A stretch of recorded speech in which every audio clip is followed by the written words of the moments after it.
तो कैसे हैं आप लोग।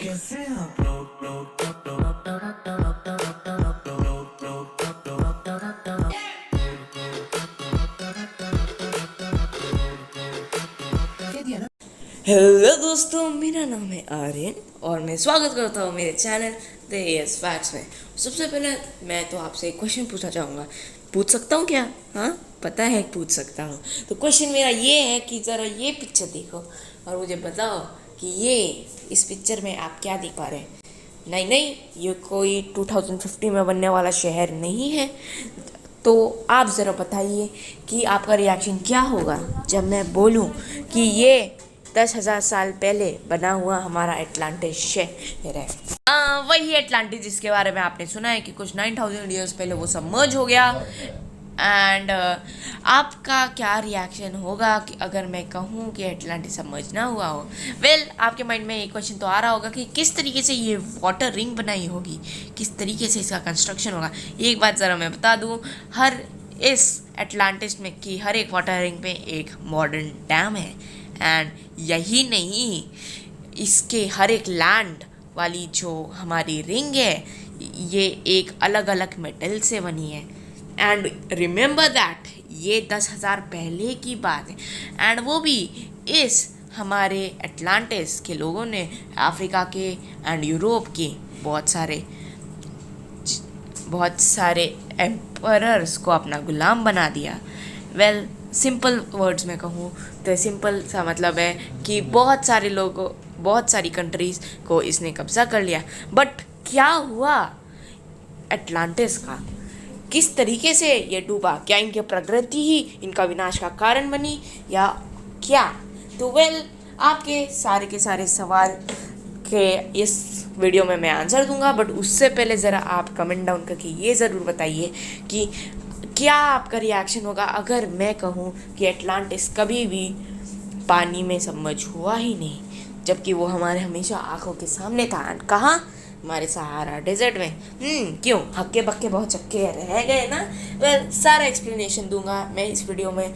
Title: the lost city has been found in Sahara. तो दोस्तों, शुरुआत करते हैं एक बहुत बड़े ग्रीक फिलोसोफर से जिसका नाम है द प्लेटो। प्लेटो अपनी बुक द क्रिटियस एंड ट्रिथियस में बताते हैं, फर्स्ट टाइम एटलांटिस का जिक्र करते हैं। एटलांटिस बेसिकली वो बोलते हैं कि एटलांटिस एक टाइप ऑफ आइलैंड हुआ करता था जो द पिलर ऑफ हरक्यूलिस मतलब द स्ट्रेट ऑफ गिब्राल्टर के पास था। इसके बीचों बीच इनका राजा का महल हुआ करता था। एंड इसके ये सारा स्ट्रक्चर की वजह से ये इसे बहुत ही ज़्यादा दूसरे शहर से अलग दिखाया करता था। एंड दैट्स वाई कोई भी एनिमी इसके ऊपर डायरेक्टली आके इसके ऊपर अटैक नहीं कर सकता था। ये उसे एक type of structural benefit provide करता था। एंड उनके पास एक बहुत ही ज़्यादा आधुनिक आर्मी भी थी। एंड उसका एक ये कारण है क्योंकि वो लोग नियोलिथिक पीरियड में थे, जिसे हम लोग आज द न्यू स्टोन एज के नाम से बुलाया जाते थे। तब तक मेटल नहीं आए थे एंड लोग अपने हथियार स्टोन्स से ही बनाते थे। एंड मेटल एज अभी आना था, बट एटलांटिस के पास कभी मेटल्स की कमी नहीं पड़ी। एंड उनके पास हमेशा से एक मेटल होता था जिसका नाम था ऑरिकैल्कम। हालांकि हमें आज तक ये नहीं पता चल पाया कि वो किस तरीके का मेटल था, बट ये मेटल की वजह से वो लोग बड़ी बड़ी लड़ाइयाँ जीते थे। एंड उनके हथियार ज़्यादा घावदार एंड जानलेवा हुआ करते थे। इन्होंने पूरे एटलांटिस में पाइपलाइंस बिछा रखी थी वाटर को ट्रांसपोर्ट करनी। वहीं दूसरे लोग बाल्टियाँ उठाया करते थे। एंड उन लोगों ने हर एक रिंग पे एक डैम बनाया था जो आज एकदम मॉडर्न डैम जैसा होता है। एंड उनके पास इरिगेशन एंड सिंचाई करने की बहुत ही ज़्यादा अच्छी फैसिलिटीज़ थी, बस किसको पता था कि ये बहुत जल्दी ख़त्म होने वाला है। बहुत दिनों बाद एक बड़ी सी लहर आई एंड उसकी वजह से सारा का सारा एटलांटिस शहर उस अंडर वाटर हो गया।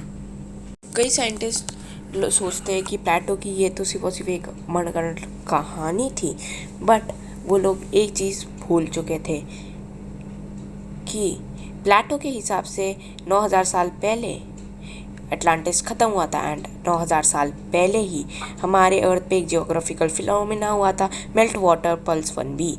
इसमें साउथ पोल और नॉर्थ पोल की बर्फ़ पिघलने की वजह से वाटर का सरफेस 14 मीटर्स तक ऊपर बढ़ गया था एंड इसकी वजह से कई छोटे छोटे आइलैंड्स पानी में डूब गए। तो एंड इसका हम लोग एग्जांपल मिसिसिपी एंड मेक्सिको के गल्फ़ में भी देख सकते हैं एंड ऐसे भी और है। पर जो साइंटिस्ट को और भी चीज़ें मिली है हर जगह से, वो कोई और आइलैंड के भी तो हो सकते हैं ना कि अटलांटिस। अब इसके बाद क्या हुआ, अर्थ का एक्सीलरेशन बढ़ गया एंड कोइंसिडेंटली सनरेज वहीं पर पड़ने लगे जहाँ पे पहले अटलांटिस था एंड अब अटलांटिस धीरे धीरे सरफेस पे आने लग गया एंड दोबारा सूरज की किरणों को चख रहा था एंड पर कहाँ, अब तो वो आ गया था सहारा के डेजर्ट। आप लोग सोच रहे होंगे कि सहारा डेजर्ट में कैसे आ सकती है, पर तो फॉर काइंड इन्फॉर्मेशन में ज़रा आपको बता दूं कि जिसे आज हम लोग डेजर्ट समझते हैं, कुछ सालों पहले वो एक बड़ा ब्यूटीफुल सा सवाना था, वहाँ पे रिवर्स भी फ्लो करती थी एंड ये मैं नहीं, जापानीज सैटेलाइट बोलती है अपने रिडार इमेजेस से। एंड यही नहीं, यहाँ की केव पेंटिंग्स में ऐसे ऐसे एनिमल्स की पेंटिंग्स पाई गई है, for example deer and all, जो सहारा डेजर्ट में नहीं, कोई भी डेजर्ट में नहीं पाई जाती। फॉर एग्जांपल एलिफेंट हो गया, giraffe, hippopotamus and many more. And यहाँ पे बहुत सारे प्लांट्स भी शो किए एंड यू नो पुराने ज़माने के लोग किस तरीके से चीज़ों को की पेंटिंग बनाते थे सराउंडिंग को देखकर। एंड तो हम लोग कंक्लूड कर सकते हैं जो आज डेजर्ट हम लोग कहते हैं वो बहुत साल पहले एक सवाना हुआ करता था। अब यहाँ पे बड़ी हाई चांसेस बढ़ जाती है कि यहीं पर हमारा एक एटलांटिस हो सकता है। अब ज़रा गौर से देखिए इस इमेज को, इसके पास भी रिंग्स है एंड इसका नाम है द रिचर स्ट्रक्चर जो मैराटोनिया में है। अब ज़रा ये दोनों देखो, एटलांटिस एंड रिचर स्ट्रक्चर कितने सिमिलर लग रहे हैं एंड इनके तो शेप एंड साइज भी सिमिलर है। कैसे, ज़रा मैं बता देता हूँ। चलो कैलकुलेटर लेकर बैठ जाओ, चलो मैं ही ले लेता हूँ, ठीक है। अब प्लेटो के हिसाब से वहाँ का एरिया हुआ करता था 127 स्टेडिया एंड तब के समय में एक स्टेडिया का एरिया हुआ करता था 607 फीट। तो 127 multiplied by 607 feet gives us 77,089 feet square.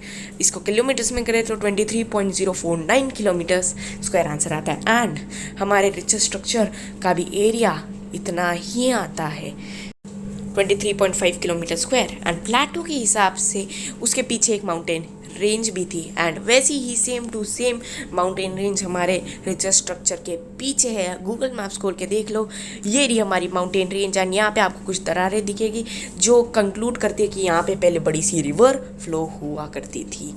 अब नाउ हम लोग ये जान चुके हैं कि रिचर स्ट्रक्चर से स्प्रिंग वाटर भी निकलता है, तो कितनी ज़्यादा संभावना बढ़ जाती है एटलांटिस का रिचर स्ट्रक्चर ही होना, अफ्रीका में ही होना। तो वेल, रिचर स्ट्रक्चर के बारे में अभी हम लोग सब कुछ जान चुके हैं एंड अगर वो कुछ इस तरीके का निकला एक्चुअल एटलांटिस। एंड अगर आपको ये सारी चीज़ें सुन के भी समझ में नहीं आ रहा तो चलिए मैं बता देता हूँ। अब एक और चीज़ बताते हैं, चलो ये चीज़ मैराटोनिया में है। मैराटोनिया के लोगों को हम लोग बेसिकली बार्बर कहते हैं, बर्बर कहते हैं, बल्कि इनके पूर्वजों को कुछ और कहा जाता है एंड उनके हिसाब से उनका फर्स्ट राजा एटलस था। एंड देखा जाए तो प्लेटो की बुक में उन्होंने हमें तो पता चला कि उसका राजा अटलांटिस का राजा एटलस ही था, जो एक पॉजिमॉन, एक ग्रीक गॉड का बेटा था एंड उसके पीछे ही एटलांटिस का नाम पड़ा था। अब ये भी अगर आप कोइंसिडेंस समझ रहे हो तो ऐसा थोड़ी ना हो सकता है। अच्छा चलो हम लोग ज़रा फादर ऑफ हिस्ट्री द हेरोडेटस को भी अपने साथ लिख लेते हैं। फादर ऑफ हिस्ट्री द हेरोडेटस इसलिए कहा जाता है क्योंकि ये फर्स्ट पर्सन था जिसने हर एक चीज़ को क्रोनोलॉजिकली एक ऑर्डर में रखा एंड सारे के सारे लोग इनकी चीज़ों को एक ट्रस्ट का तौर माना करते हैं एंड आई थिंक माना करेंगे भी। इनके हिसाब से इन्होंने बहुत समय पहले एक वर्ल्ड का एक्यूरेट मैप भी बनाया था एंड ज़रा देखिए इस मैप को। थोड़ी खोजबीन करने के बाद हमें यहाँ पे एटलांटिस दिखता है एंड पर आप लोग सोच रहे होंगे कि प्लेटो ने कहा था ये स्ट्रेट ऑफ जिब्राल्टर के पास है। हाँ, पर हम लोग यहाँ पे एक और रीज़न भी दे सकते हैं।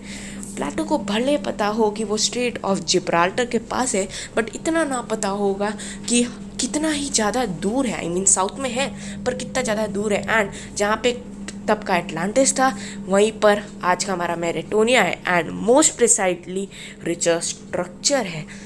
तो वेल, क्या सोच रहे हो गए ना सारे डाउट आपके क्लियर?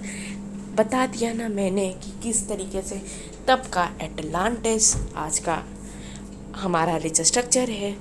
एंड वेल, जो चीज़ आप अभी पानी में सोच रहे थे पानी में है, वो तो हमारे आंखों के सामने ही था, हमारे रिचर स्ट्रक्चर। पर बुरी बात तो ये है कि साइंटिस्ट यहाँ पे ज़्यादा खोज भी नहीं करते एंड दैट्स वाई ऐसे बहुत ही सारे कम साइंटिस्ट हैं जो ये कंफर्म करते हैं कि एटलांटिस ही रिचर स्ट्रक्चर है। वेल, ये चीज़ें आप मुझे कमेंट में बताना। मैं आपको मिलूँगा अपनी अगली वीडियो के लिए, तब तक के लिए टाटा बाय।